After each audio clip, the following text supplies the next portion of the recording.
কোন সময়টাতে মিলন করলে বাচ্চা কনসেপ্ট করে বা ওভুলেশন পিরিয়ডটা কখন সেটা অবশ্যই আমাদের প্রত্যেকের জানা দরকার। ওভুলেশন পিরিয়ডটা যদি আমরা বলি তাহলে মাসিকের মাঝামাঝি সময় হয়ে থাকে ওভুলেশন টাইমটা। একজন মহিলার যখন মাসিক হয়ে থাকে সেই মাসিকের 13তম বা 14তম দিনে বা মাঝামাঝি সময় দু একদিন আগে বা দু একদিন পরেও কিন্তু ওভুলেশন হতে পারে। একজন মহিলার যখন ওভুলেশন হয় সেই সময়টায় যখন একজন পুরুষে মিলন করে তখনই কিন্তু বাচ্চা কনসেপ্ট করা হয়ে থাকে।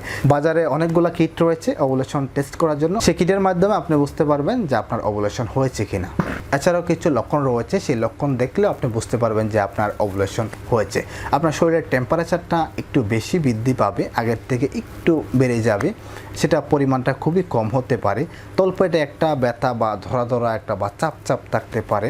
এছাড়া হচ্ছে একটা সাদা স্রাবের যে ব্যাপার রয়েছে সে সাদা স্রাবটা হতে পারে বা বেস্ট টেন্ডারনেস হতে পারে।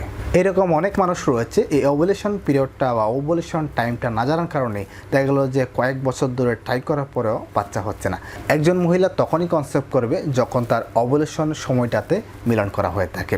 এই মিলনের সময়টা যদি আমরা বলি তাহলে সবসময় আমরা বলে থাকি যে 12 থেকে 16তম দিন বা 18তম দিন পর্যন্ত আপনাকে মিলন করতে হবে। সেটা একদিন পর পরে করতে পারেন বা প্রতিদিনও করে নিতে পারেন, কারণ শুক্রাণু বা পুরুষের সিমেনের শুক্রাণুর যে মেয়াদটা সেটা 72 ঘন্টা পর্যন্ত থাকতে পারে। একদিন আগে বা একদিন পরে করলেও তেমন সমস্যা নাই, কিন্তু ওভুলেশন টাইমটা অবশ্যই আপনাকে খেয়াল করতে হবে। ওভুলেশন টাইমটা যদি আপনি খেয়াল না করে মিলনটা করেন তাহলে কিন্তু কোনোভাবে বাচ্চা হওয়ার সম্ভাবনা থাকবে না।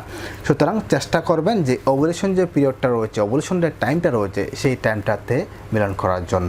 মাসিকের 12তম দিন থেকে 16তম দিন বা 18তম দিন পর্যন্ত আপনি একদিন পর বা প্রত্যেক দিনই মিলন করতে পারেন। সেই সময়টা হচ্ছে বাচ্চা কনসেপ্ট করার একদম পারফেক্ট একটা ডে। ওভুলেশন কিট দিয়ে পরীক্ষা করার ক্ষেত্রে অবশ্যই লক্ষ্য রাখতে হবে যে অনেক সময় দেখা যায় যে কিটের যে রেজাল্টটা সেটা ভালো নাও আসতে পারে, কিন্তু আপনি ফিজিক্যালি যে লক্ষণগুলো দেখতে পাচ্ছেন বা বুঝতে পারছেন সেই লক্ষণের উপর ডিপেন্ড করেও কিন্তু আপনি বুঝতে পারেন যে আপনার ওভুলেশনটা হয়েছে। এরকম অনেক মহিলা রয়েছে সেটাকে বুঝে না, কিন্তু এটা খুবই সূক্ষ্ম ছোট একটা জিনিস, সেটাকে অনুভব করে আপনাকে বুঝতে হবে।